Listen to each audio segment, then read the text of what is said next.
So, we have although begun the description of MOSFET and all, but this slide or this topic was of importance, so I thought let's first go to this. Because we know we have shifted from our BJT to MOSFET, okay? This is a shift of device. BJT एक device था, हमने उससे MOSFET पे shift किया. Now there are many differences or there are many properties of a MOSFET. Some of them which are of a concern is that first one, MOSFET is a voltage controlled device, whereas your BJT was current controlled device. Okay? हमें minimum base current उसको रखनी पड़ती थी so as to forward bias the emitter base junction. Okay? Although both of these have three terminals, currently मैं आपको कुछ लिखाऊंगा नहीं, जो मैं बोल रहा हूँ वो साथ साथ to the point लिखते जाइए, ठीक है? Just one point भी लिखिए तो. So they do have three terminals. This is not the point of difference, but the source, drain, and gate are the three terminals of MOSFET, and here you had base emitter and collector. And more importantly, the source and drain can be interchanged.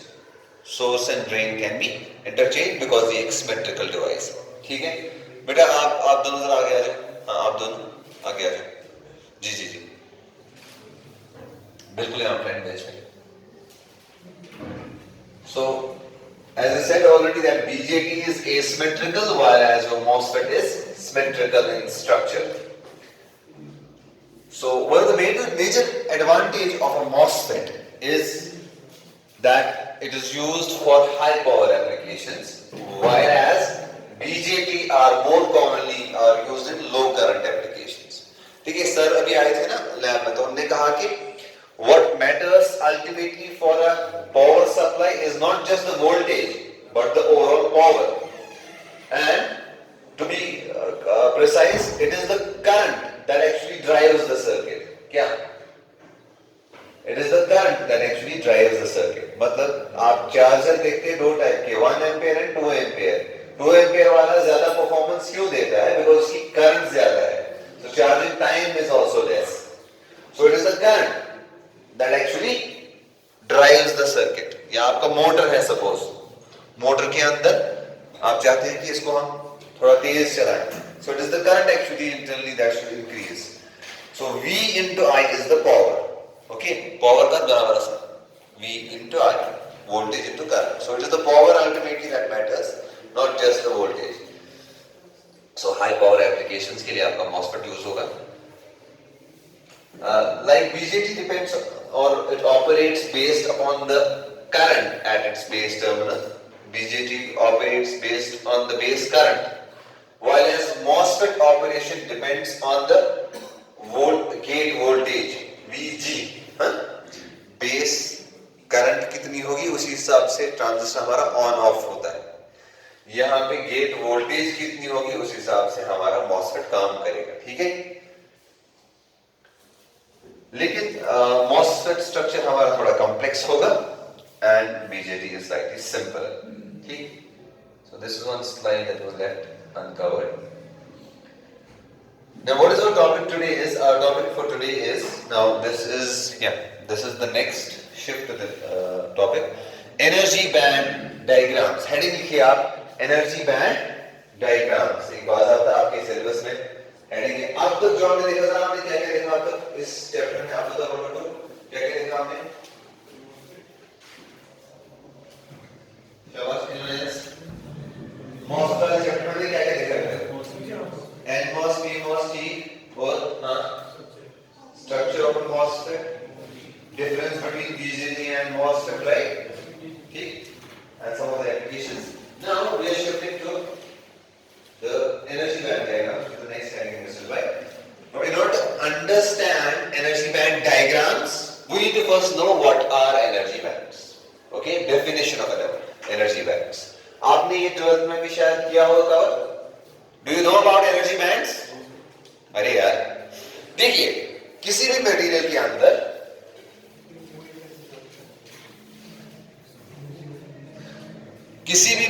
के अंदर जो होती है energy level होती है, मैं कहूँ atoms होते हैं, राइट? की कोई एनर्जी है E, एंड सपोज कुछ और एटम्स है किसी और मटेरियल की, उसकी होगी E dash. Are you with me? हर एक एटम जो होगा उसकी एक एनर्जी होगी ना, तो अंदर से क्या एनर्जी आ है, कुछ एनर्जी लेवल पे बैठा है या 2 मिनट के लिए कुछ पोजीशन पे बैठा है, ठीक। सो गैसियस मटेरियल में जो कि एटम्स या मॉलिक्यूल्स जो होते हैं वो बहुत दूर दूर होते हैं, है ना, तो उसमें एनर्जी बैंड्स का कंसेप्ट नहीं आता है। सॉलिड्स में आपके जो ये मॉलिक्यूल्स होते हैं ये बहुत क्लोजली पैक्ड होते हैं, they are very close. So I would say all these molecules add in certain shell form a band. मतलब सपोज ये बहुत सारे मॉलिक्यूल्स का 1s पे एक एटम है उनका, ठीक है, 1s पे उनके एटम्स हैं। तो चूंकि सॉलिड्स में स्पेस क्या होती है, कम, या बल्कि हम वो कंपैक्ट होते हैं। ऑल्दो मॉलिक्यूल्स जो होंगे या एटम जो होंगे वो इस तरह होंगे, सपोज एक की एनर्जी ये है, एक की एनर्जी ये है और एक की ये है, ये 3 एनर्जीज जनरली। लेकिन चूंकि सॉलिड्स में स्पेस कम होती है तो इट इज एज इफ ये लगता है ये तीनों एनर्जी लेवल्स एक ही है। मैं आपको फिर से कहूंगा, सपोज 3 मॉलिक्यूल्स है गैसियस मटेरियल में, एक मॉलिक्यूल यहाँ है, अब एक्चुअली तो बहुत क्लोज है यहाँ पे, लेकिन मैं कह रहा हूँ इलेक्ट्रॉन माइक्रोस्कोप में अगर हम देखेंगे तो हम देखेंगे एक मॉलिक्यूल इधर है, दूसरा इधर, तीसरा इधर, ठीक। इनकी एनर्जी लेवल्स भी क्या होगी, E1 E2 E3, राइट और रॉन्ग, डिफरेंट होगी ना। लेकिन अब चूंकि एक लिक्विड है उसमें ये स्पेस कम हो जाएगी, आर यू विद मी? तो लेकिन फिर भी हम इसको E1 E2 E3 कहेंगे। अब जब सॉलिड्स की बात हुई, इन तीनों की एनर्जी जो होगी बहुत क्लोज हो गई, as if that they are a band, single band of energy.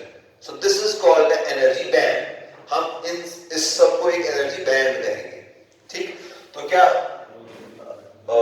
as it says, when large number of atoms of the order of 1, 0, 2, 3 or more are brought together to form solid, the number of orbitals become exceedingly large, ठीक, बहुत ज्यादा orbitals हो जाते हैं एक साथ, तो हर एक ऑर्बिटल एक बैंड सा बनाता है, ठीक है, and the difference in energies between them becomes very small। और एक तो खैर अपने शेल में जितने भी एटम्स होंगे वो एक बैंड बनाते हैं, लेकिन आपस में भी इनकी जो है डिस्टेंस बहुत कम है, ठीक है, तो ये सारा एक बैंड ही बन जाता है, ठीक। So the levels may be considered to form continuous band of energy rather than discrete energy levels of atoms in isolation। इस पे आप फर्दर खुद भी सर्च करेंगे what is an energy band, ठीक। So this is an energy band diagram। So how it looks like। So conclusion इसका देखिए बेटा, एक minute. So one of the electrons, say for example valence electrons हमारे इसमें है ना, तो अशरफ वैलेंस शेल सुना है ना आपने? वैलेंस शेल किसको कहते हैं?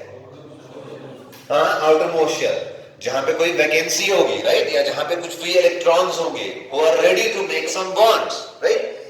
So consider this whole, since इनके आपस में भी जगह बहुत कम है, तो ये सारा एक वैलेंस बैंड बनाएगा या वैलेंस बैंड कहलाएगा।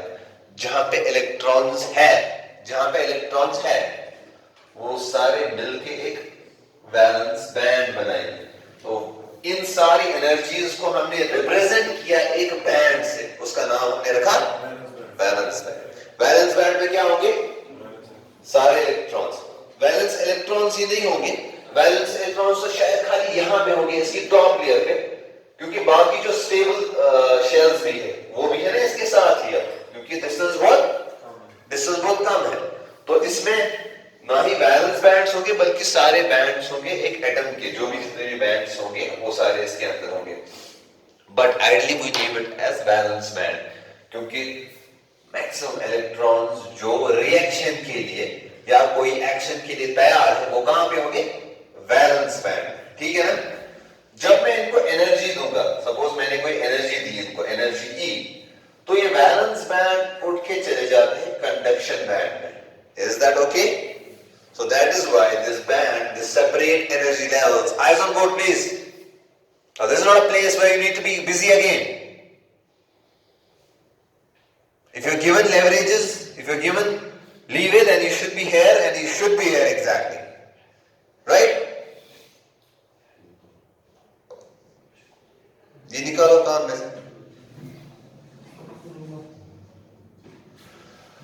So when any energy is given to these valence electrons or the electrons in the valence band, they get excited and they move towards conduction band for conduction. ठीक है? Semiconductor physics का dogma जो है वो यही है कि आपके पास वैलेंस इलेक्ट्रॉन्स होते हैं, आप उनको स्ट्राइक करते हैं, वो चले जाते हैं कंडक्शन बैंड में, किस लिए? कंडक्शन करने के लिए, कंडक्शन पॉसिबल करने के लिए। आप इंसुलेटर्स में ये गैप बहुत ज्यादा होती है, इतनी एनर्जी देना हमारे लिए पॉसिबल नहीं है, से फॉर एग्जांपल, और अगर दे भी दे तब वो भी कंडक्ट करना शुरू करेंगे। सेमीकंडक्टर्स में वैलेंस बैंड और कंडक्शन बैंड में गैप बहुत कम होती है, ठीक है, इसीलिए वो सेमीकंडक्टर्स कहलाते हैं। Eyes on board please. एक थोड़ी सी एनर्जी एक इलेक्ट्रॉन को एक्साइट कर जाती है और ये मटेरियल जो है कंडक्टिंग बन जाता है। मेटल के लिए हमें कुछ करने की स्पष्ट एनर्जी पेवन गोड़ दिन पच्चीस कंडक्ट करना, सोचे बाय डिफॉल्ट कंडक्टर, ठीक है, या टेम्परेचर रेज करना पड़ता है। Now these are your energy band diagrams. So we will start with the energy band diagram of MOS capacitor. ये नहीं है MOS capacitor की, ये जनरल energy band diagram है। So energy band diagram of MOS capacitor with a p-type substrate. इधर लिख लो, heading लिख लो, energy band diagram of MOS capacitor, ये एक separate heading लिखो please, energy band diagram of MOS capacitor with p-type substrate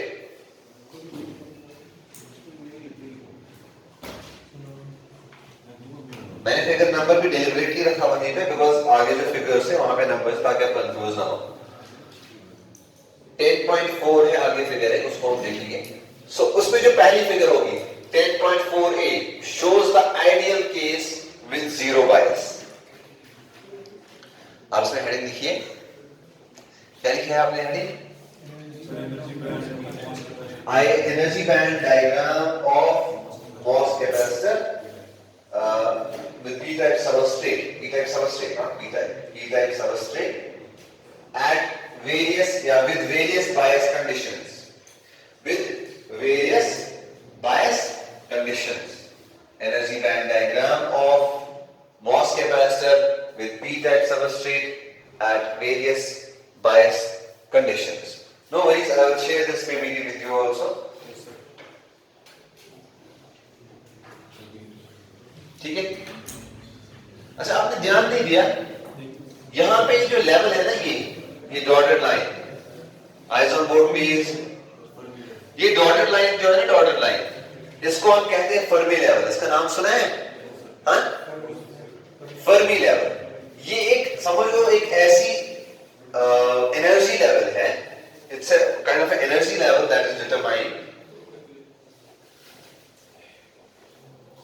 It lies between, the first point about Fermi level is Fermi level lies between valence band and conduction band generally, because at absolute zero temperature the electrons are all in the lowest energy state, right? We understand this. So we would say that Fermi level is a level, eyes on board please. Fermi level is a level above which no electron exists, ठीक, or no filled states are above this level, and below this level states are occupied, or हम कहेंगे states are filled। states मतलब जो भी कोई energy level, energy state है, इसके नीचे जो होगी वो फिल्ड होगी। तो ये एक आप समझिए एक इमेजिनरी लाइन से आपने ड्रॉ की है, इसके ऊपर वाली स्टेट्स फिल्ड नहीं होगी, इसके नीचे वाली स्टेट्स फिल्ड होगी, ठीक है। So Fermi level is energy which is occupied by the electron order and okay, the level of the occupancy determines. So level of the occupancy जो है determines the conductivity of different materials, ठीक है। अगर Fermi level ऊपर चली गई तो इसका मतलब states बढ़ रही है, जो occupied states है वो बढ़ रही है, तो conduction भी naturally बढ़ेगा, ठीक है ना। ये एक MOS कैपेसिटर है, ठीक है। एक MOS कैपेसिटर को हमने इसी तरह देखा था। इमेजिन करें अगर आप पॉजिटिव वोल्टेज देते हैं तो इलेक्ट्रिक फील्ड इस तरफ होगा, ठीक है। सो ये एक पीस बॉडी पीस सबस्ट्रेट के लिए हमने डिटरमाइन किया है, लेकिन इस वोल्टेज की वजह से एक स्पेस चार्ज रीजन इंड्यूस हो जाता है अल्टीमेटली। स्पेस चार्ज रीजन क्या होता है? What is space charge region? Depletion region. Space charge region is depletion region. So this is what जो मैंने हेडिंग आपको लिखवाई, energy band diagram of MOS capacitors for various bias conditions. अब देखिए आप, इसमें हम बायसिंग कर रहे हैं। बायसिंग मतलब कभी जीरो वोल्टेज दे रहे हैं, कभी पॉजिटिव और कभी ज्यादा पॉजिटिव। आपने मॉस कैपेसिटर के लिए 3 मोड्स पढ़े हैं, 3 रीजन्स। क्या क्या थे वो? हाँ जी बेटा आप बताओ। मॉस कैपेसिटर जो हमने पढ़ा ना, मॉस कैपेसिटर, हाँ, तो उसमें हमने 3 रीजन्स पढ़े। क्या क्या थे वो? इसके पीछे जो है आप बताओ बेटा। हाँ, 3 टर्मिनल्स है बच्चे, मैंने कहा 3 रीजन्स। कोई और बताइए जनरली, थोड़ा जोर से सीक्वेंस में बोलो। एक्यूमुलेशन, डिप्लीशन, इन्वर्जन, बिकॉज तब इसकी इंपॉर्टेंस है। सो कुछ वैसा ही यहां भी हम डिपिक्ट कर रहे हैं। जब हमने जीरो वोल्टेज अप्लाई की, ठीक, अब हम मटेरियल के अंदर झांक रहे हैं। ये जो ये वाला है ना, ये मटेरियल के अंदर अब जा रहे हैं। इसको हमने रिप्रेजेंट किया है सिंपली एनर्जी बैंड से। कितने एनर्जी बैंड्स होते हैं? एनर्जी बैंड्स कितने टाइप के होते हैं? 2। कौन कौन सा? कंडक्शन और वैलेंस। गुड। कंडक्शन बैंड की एनर्जी को हम ईसी से डिनोट कर रहे हैं। वैलेंस एनर्जी लेवल्स को हम ईवी से डिनोट कर रहे हैं। फर्मी एनर्जी को ईएफ से डिनोट कर रहे हैं, ठीक। Now when we apply a zero voltage over here, तो तब क्या होगा? थोड़ा पहले ही रह गया। This is 10.4a that shows the ideal case of zero bias applied across the MOS device. इस केस में एनर्जी बैंड जो है वो फ्लैट है, that is no net change in the charge exist in the semiconductor. इस condition को हम कहते हैं फ्लैट बैंड कंडीशन। जब आपने कोई बायसिंग नहीं दी है, ठीक, आप देख पा रहे हैं ना, नथिंग हैज हैपेंड। बिल्कुल जो ये यहाँ पे ये कर्व वगैरह आप देख रहे हैं ना, ये मॉडिफिकेशन हो रही है एनर्जी बैंड्स में, लेकिन यहाँ पे बिल्कुल स्ट्रेट है आपके एनर्जी बैंड्स, कोई चेंज नहीं है, ठीक है। हालांकि यहाँ पे जो फर्मी लेवल है वो भी फिक्स है। तो ये चेंज किस वजह से आ रही है? Because of the change in voltage. So zero voltage के टाइम सारे बैंड्स क्या होंगे? सिक्योर तो चार्ज उसके साथ बात करें हम तक तो क्यों स्विच ऑफ है? ध्यान रखो, सिंपल है, कॉम्प्लेक्स चीज नहीं है।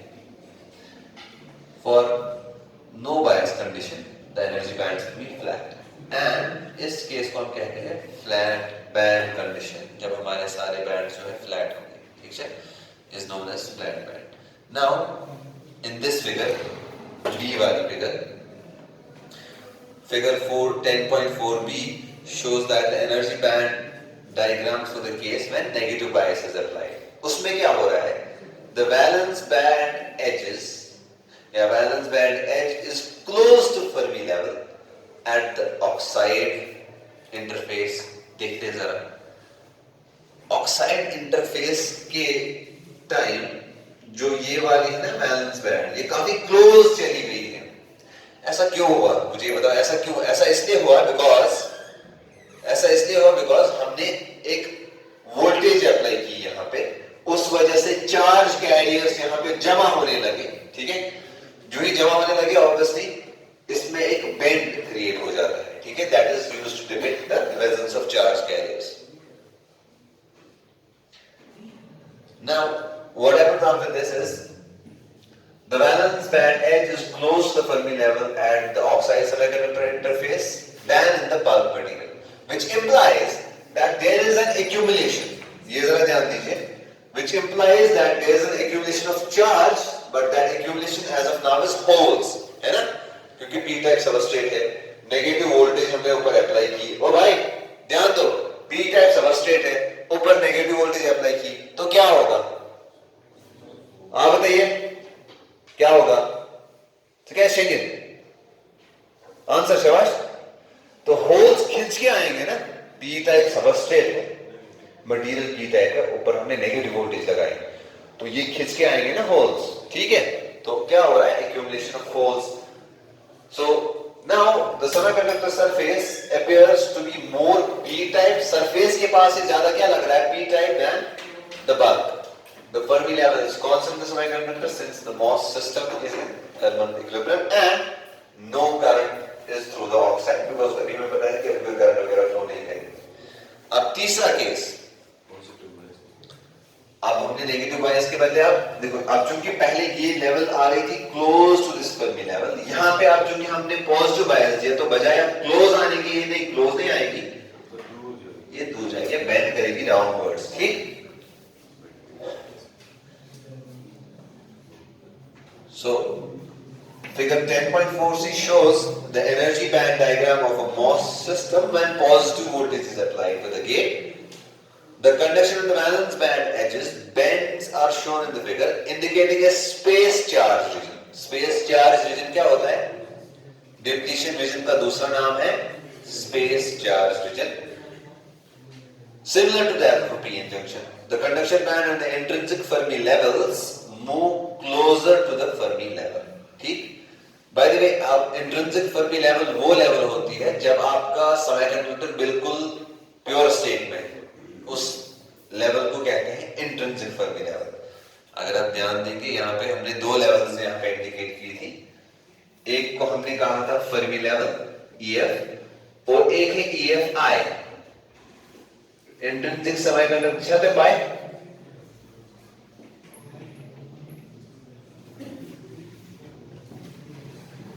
इंट्रिंसिक सेमीकंडक्टर को आपको पता है ना कौन सा होता है, कौन सा होता है इंट्रिंसिक, प्योर वाला. ठीक है, तो उसकी जो आइडियल फर्मी लेवल होती है उसको हम EFI से डिनोट कर रहे हैं. ठीक. लेकिन अब तो हमने देखा नेगेटिव से किस तरह बेंड होगा, पॉजिटिव से किस तरह बेंड होगा, यही हमें आइडेंटिफाई करना है, बाकी ज्यादा से कुछ है नहीं. और हल्की सी डेफिनेशन की किससे क्या होगा. लेकिन सपोज अगर हमने अब इस चार्ज को बहुत ज्यादा इंक्रीज किया है, if we increase the positive voltage, the applied positive voltage is increase at the gate, we expect the induced electric field to increase in the magnitude and corresponding positive and negative charge on MOS capacitor to increase as well.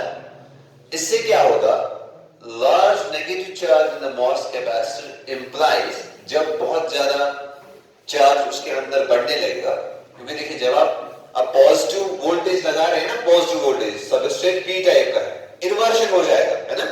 Inversion से electrons बहुत ज्यादा जमा हो जाने लगेंगे कहां, surface के पास. Because of that क्या होगा, the space charge region, and this implies that large induced space charge region and more bending will occur. Now finally 10.5, आप इसके बाद एक फिगर देखेंगे व्हिच इज ओवर हियर. जब वेरी लार्ज पॉजिटिव वोल्टेज आपने कर ली तो बेंड बहुत ही ज्यादा हो जाएगा, such that your intrinsic Fermi level will even cross the Fermi level and ये वाली भी एनर्जी लेवल्स जो है क्रॉस कर जाएंगे. with the result एक स्पेस चार्ज रीजन XDT से जो हमने डिनोट किया वो क्रिएट हो जाएगा. तो ये डिनोट करता है कि इन्वर्शन आपका हो गया, दैट आपके इलेक्ट्रॉन्स भी अब यहाँ पे जमा होने लगे. ठीक है. So the Fermi level, इसको मैं जस्ट जल्दी से पढ़ लेता हूँ. The Fermi level, the intrinsic Fermi level at the surface is now below the Fermi level. The conduction band at the surface. You please read this loud, please.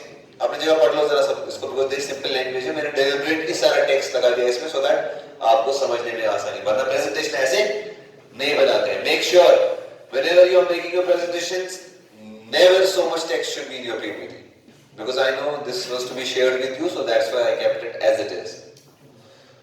So the conduction band at the surface is now close to the Fermi level, whereas the valence band is close to the Fermi level in the bulk semiconductor. This result implies that surface in the semiconductor adjacent to oxide interface is now n-type. क्योंकि देखो वो bend हो गई ना बहुत ज्यादा, so it has become more of like an n-type material. अभी हम देखेंगे n-type substrate का भी क्या होता है. The result implies that the surface is converted adjacent to n-type. By applying a sufficient large positive gate voltage, we have inverted the surface of semiconductor from a p-type to n-type. We have created an inversion layer of the electrons at the oxide interface. ठीक है, which is over here. अब देखिए वो लिख दिया आपने, वो क्या था, MOS capacitor with P type substrate. एक और हेडिंग लिखिए, MOS capacitor with N type substrate. MOS capacitor with N type substrate of energy heading है energy band diagrams of MOS capacitor with N type substrate, MOS capacitor with N type substrate at various bias conditions या at various bias values। वही चीज फिर से हमें अब पता चल गई, जब हम पॉजिटिव वोल्टेज यहां अप्लाई करेंगे बेंडिंग इस तरफ होती है आपकी, right, it bends downwards. Now when you apply a negative voltage it will bend therefore upwards. हमारी जो बेंडिंग हो जाएगी फर्मी इंट्रिंसिक फर्मी लेवल की और आपके बैलेंस बैंड और कंडक्शन बैंड के एनर्जी लेवल्स की। Now if we increase the voltage, large negative voltage, it will increase further such that, ये क्रॉसओवर देखिए, your intrinsic Fermi level crosses the Fermi energy level resulting in inversion. यहां पे N type material है, यहां पे लेकिन holes जमा हो गए तो इन्वर्शन हो गया, ठीक है। So you can read between the lines to understand it better. I leave that part to you. Now the most important topic of this chapter is, आप लिखिए जरा, सीवी कैरेक्टरिस्टिक्स। ये हम थोड़ा जल्दी में ही टॉपिक्स कवर कर रहे हैं, but they are important and they are to be covered definitely in that and in detail. If you want to add something better, लेकिन this is very important. So the heading is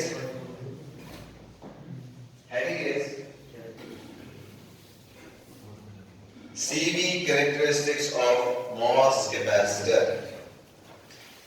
उसको ना लिखना है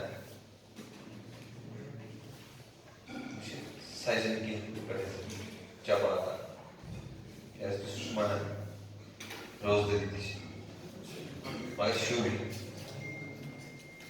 कौन भी ना CV characteristics of MOS capacitor। किन आते हैं फोटोग्राफी का कॉर्डियन फोटोग्राफ शो करना बेहतर। चलो anyways, CV characteristics of MOS capacitor। देखिए आपका जो ये MOSFET है ना, इसके अंदर बहुत सारी पॉसिबिलिटीज है ऑफ कैपेसिटेंसेस। बेटा आप बाहर ही जाओ ना, फिर बेहतर है। आपकी एटेंडेंस कितनी है? हाँ हाँ, अगर फिर यहां बैठना है तो यही बैठो। This is second time I am telling you, there will be now no third time, ठीक है। सो व्हेन वी यहां देखो, बोर्ड की तरफ देखो आप, ठीक है ना। I give you option to sleep also and you have slept in class also, right, but that is still okay. But once you are in class and your eyes are open, they should be here, not anywhere else. That's the rule. If you want to sleep, that is okay. Head down, आराम से सो जाओ, वो भी चलेगा। Issue होगा तभी तो सोओगे ना, वरना खाम में क्यों सोओगे क्लास में? यहाँ आए भी हो, इतना ट्रैवल करके आए भी हो। Anyways, so MOS capacitor is widely used device in itself, but it is not rather a widely used device. It is not a widely used device because हमें MOS capacitor use नहीं करना है, बल्कि हम MOSFET को समझने के लिए एक MOS कैपेसिटर का मॉडल पहले स्टार्ट कर रहे थे, फिर फर्दर उसको समझ रहे थे, ठीक है।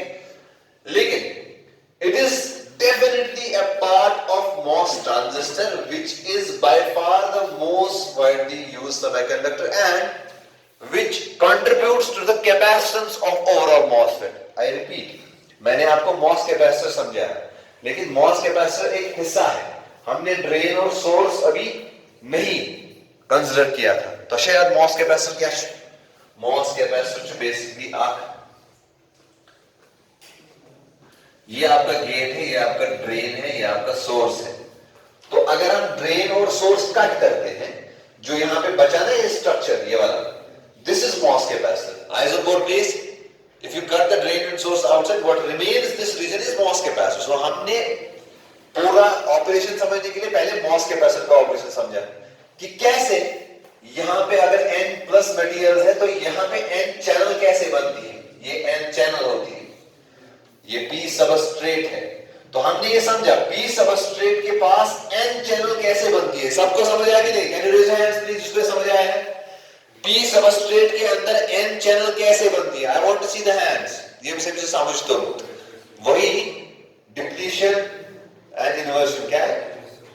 Accumulation depletion. वो समझ किसको आया? Raise your hand. Very few.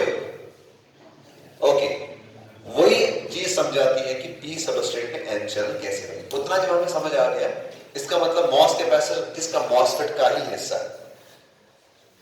And when I से द नेम मॉस कैपेसिटर, इसका मतलब कि CV कैरेक्टरिस्टिक्स में इसका काफी हाथ होगा। जो कैपेसिटेंस एक मॉसफेट की है, मॉसफेट जो आपका है, इसके अंदर कैपेसिटेंस होती है, या मैं कहूं when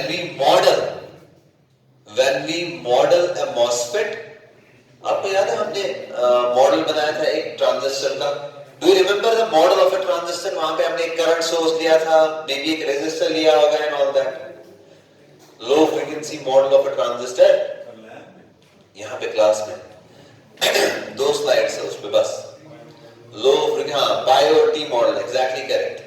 तो हमने मॉडलिंग की थी। मॉडलिंग क्या होता है? हम किसी चीज को किसी सिंपलर चीज से रिप्रेजेंट करते हैं। आपने सुना होगा नाम मैथमेटिकल मॉडलिंग। नाम सुना है मैथमेटिकल मॉडलिंग? मैथमेटिकल मॉडलिंग होता है, सपोज कोई डिवाइस है या कोई सिस्टम है, आप उसका एक मैथमेटिकल मॉडल बनाते हैं। आपने मैकेनिक्स पढ़ा है? हाँ, मैकेनिक्स पढ़ा है? उसमें करते हैं ना हम डैम्पर यूज, स्प्रिंग यूज। वो क्या? वो मैथमेटिकल मॉडलिंग होते हैं किसी और चीजों के। हम किसी चीज को रिप्रेजेंट करते हैं, सपोज फॉर एग्जांपल फ्रिक्शन है, रोड पे फ्रिक्शन है, तो हम इसको एज डैम्पर से मॉडल करेंगे, ठीक है? क्योंकि डैम्पर क्या करता है? वेलोसिटी को कम कर देता है, ठीक है? Okay, once we get mathematical modeling to use the sun to represent a complex system in a simpler or mathematical way. Likewise, electronic circuit modeling is used to understand as a component, as a discrete component in a simple or in the form of simple components such as capacitors and resistors. So when we try to model a MOSFET, one of the major components that we have to take is a capacitor. हम एक capacitance भी use करते हैं उसके model में represent करने के लिए। तो ये कैपेसिटेंस कहां से आती है, यही हमें समझना है, और यही CV कैरेक्टरिस्टिक्स का मेन इशू है। कैपेसिटेंस एक तो आपकी होती है गेट के नीचे, गेट और बॉडी के साथ कैपेसिटेंस, गेट और ड्रेन के साथ, गेट और सोर्स के साथ। ये भी हम देखेंगे most likely next lecture, but ये तो हम कवर करेंगे पहले, फिर जाके आगे जाएंगे। मुझे inversion, ठीक? Now you know what inversion is? Depletion, accumulation, ठीक? ये डिफरेंट वोल्टेजेस हैं, आप समझिए। क्योंकि देखिए इन्वर्शन, डिप्लीशन और accumulation किससे होता है? What is the agent responsible for accumulation, depletion and inversion? Exactly correct, voltage. So these different regions will represent different voltages. Especially यहाँ पे मेंशन किया गया है VFP, where VFP is the flat band voltage and VTH is the threshold voltage, ठीक है? अब हम समझने की कोशिश कर रहे हैं कि कैपेसिटेंस कैसे वैरी होती है। या this is the point. Now we are trying to understand how the capacitance varies with respect to these voltages. That is what CV characteristics are. What does CV characteristics stand for? Full form of CV characteristics is, आप बताइए, full form of CV characteristics can be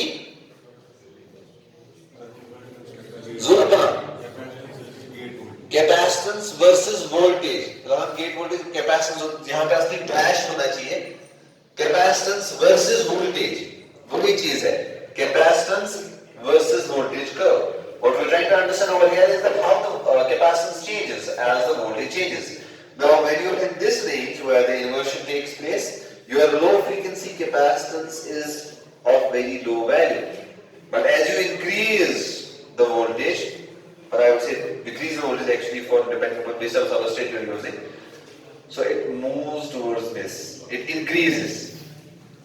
short में जब आपका जो moss capacitor accumulation mode में होगा तब आपकी लो फ्रीक्वेंसी कैपेसिटेंस का वैल्यू काफी हाई होगा. Now for high frequency capacitances they are higher, but they just see a dip in the depletion region and then go high again. So high frequency capacitance के लिए अगर आप देखिए typical capacitance voltage correction of MOS capacitor with n-type body is given below. ये n-type body के लिए, that's why मैं भी confused हो गया ये condition वहाँ क्यों है. ये n-type substrate के लिए है. ये जो CV आप इसमें heading add कर सकते हैं, CV characteristics of MOS capacitor with n substrate. So n-type body is given below. Capacitance versus gate voltage diagram of MOS capacitor is given here. The flat band voltage separates the accumulation and depletion region from the whereas the VTH separates the depletion from the inversion. Because अगर आपको याद होगा मैंने आपको कहा कि जो ही threshold voltage cross कर जाएगी हमारा इन्वर्शन उसी वक्त हो जाएगा. ठीक है, जो ही वोल्टेज हमारी थ्रेशोल्ड वोल्टेज को क्रॉस कर जाएगी then only inversion takes place and actual conduction will take place. ठीक है, so this is the characteristics. How many minutes left in the class?